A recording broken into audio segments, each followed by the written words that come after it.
Assalamualaikum warahmatullahi wabarakatuh. Hai semua sahabat konten channel H2 Content Creator. Jumpa lagi di cerita-cerita seru di channel ini. Kali ini saya ingin bercerita tentang seorang pemuda yang menempuh karir untuk menjadi orang sukses atau pengusaha ternama yang ditinggalkan nikah dengan orang lain oleh wanita yang sudah berjanji akan menunggunya. Namun sebelum kita lanjut, sebaiknya tinggalkan jejak dulu ya. Klik tombol like, subscribe, share ya, supaya kami bisa lebih semangat lagi bikin konten seru lainnya.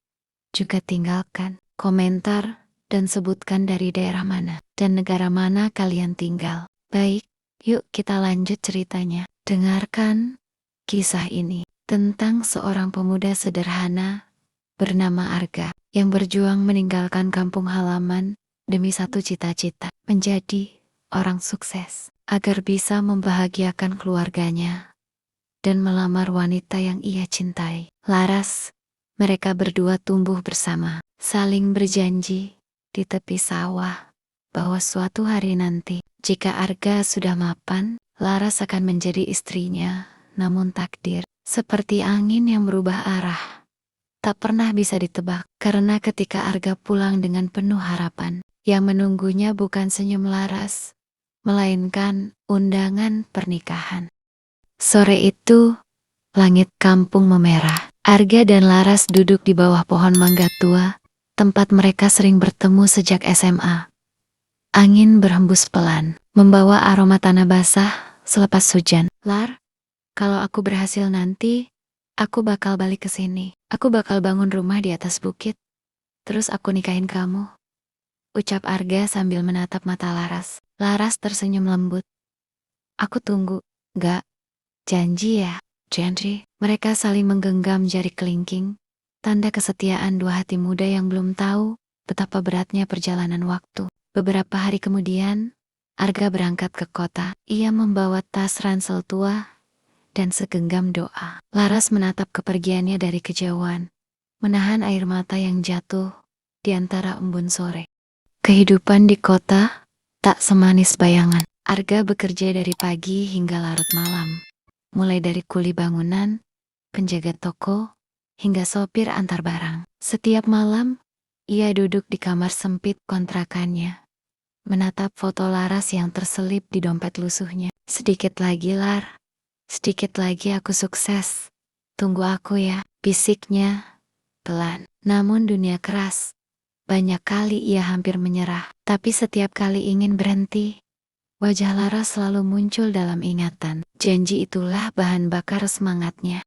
Selama 3 tahun, Arga menulis surat untuk Laras, tapi tak satu pun ia kirim. Ia takut Laras kecewa, karena hidupnya belum juga berubah. Ia ingin memberi kabar saat banner-banner bisa membanggakan. Sampai suatu malam, ia memutuskan bekerja di perusahaan ekspor ikan. Dari sanalah karirnya mulai naik. Ia belajar bisnis, mempelajari pasar, hingga akhirnya bisa membuka usaha sendiri, perusahaan pengiriman hasil laut. Namun, di balik kesuksesan kecil itu, hatinya tetap kosong. Hanya nama Laras yang menemaninya dalam setiap doa.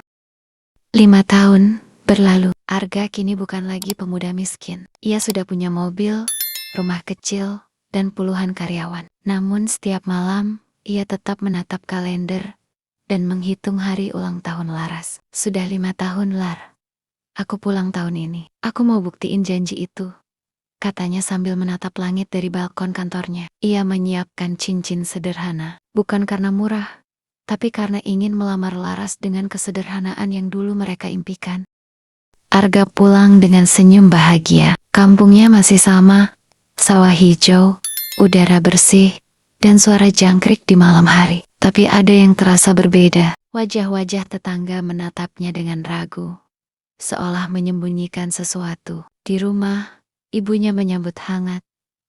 Kamu akhirnya pulang, Nak. Arga memeluk ibunya erat. Aku udah bisa bahagiain ibu.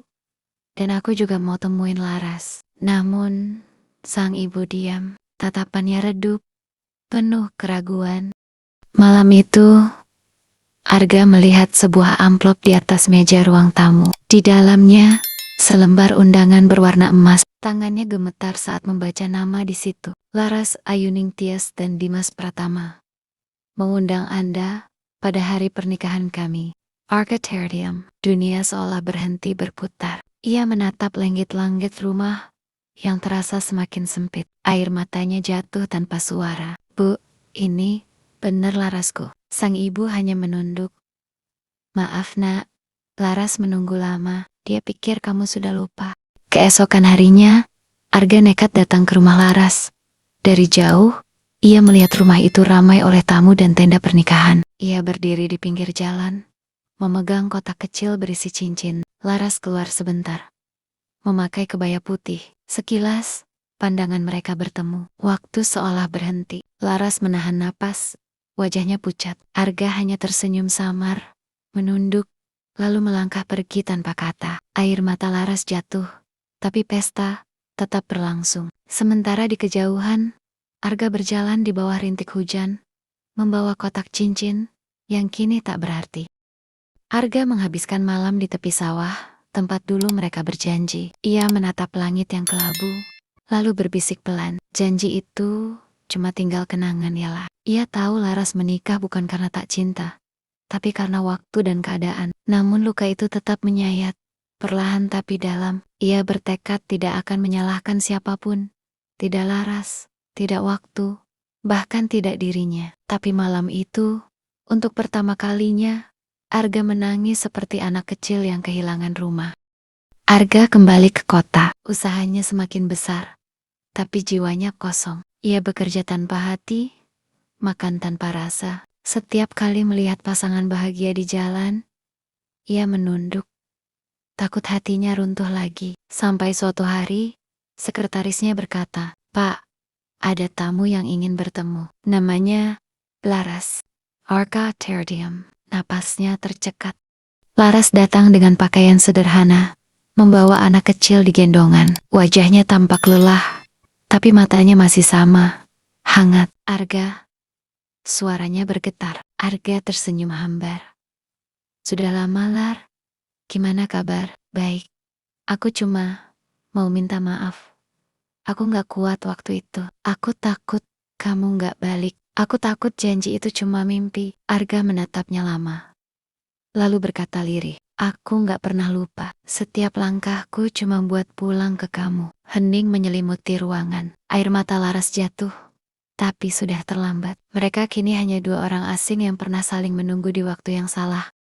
Malamnya, Arga menulis surat yang tak akan ia kirim. Laras, aku sudah maafkan semuanya. Aku cuma ingin kamu bahagia, meski bukan denganku. Tapi kalau suatu hari kamu lihat langit sore di kampung, ingatlah, di sanalah dulu dua anak muda pernah saling berjanji dengan tulus. Surat itu ia simpan di laci, bersama cincin yang tak sempat ia kenakan ke jari Laras. Beberapa bulan kemudian, Arga meninggalkan kota dan memilih hidup di kampung, membuka usaha kecil, dan mengajar anak-anak muda tentang bisnis. Ia tak pernah menikah. Kadang ia menatap ke arah rumah Laras dari kejauhan, lalu tersenyum pelan. Cinta sejati kadang tak berakhir dengan pernikahan. Kadang, cinta sejati justru tinggal dalam diam, dalam kenangan yang tak bisa dihapus waktu. Dan di bawah pohon mangga tua, tempat mereka dulu berjanji, hanya angin sore yang tahu betapa janji itu masih hidup, meski keduanya telah berjalan di jalan yang berbeda.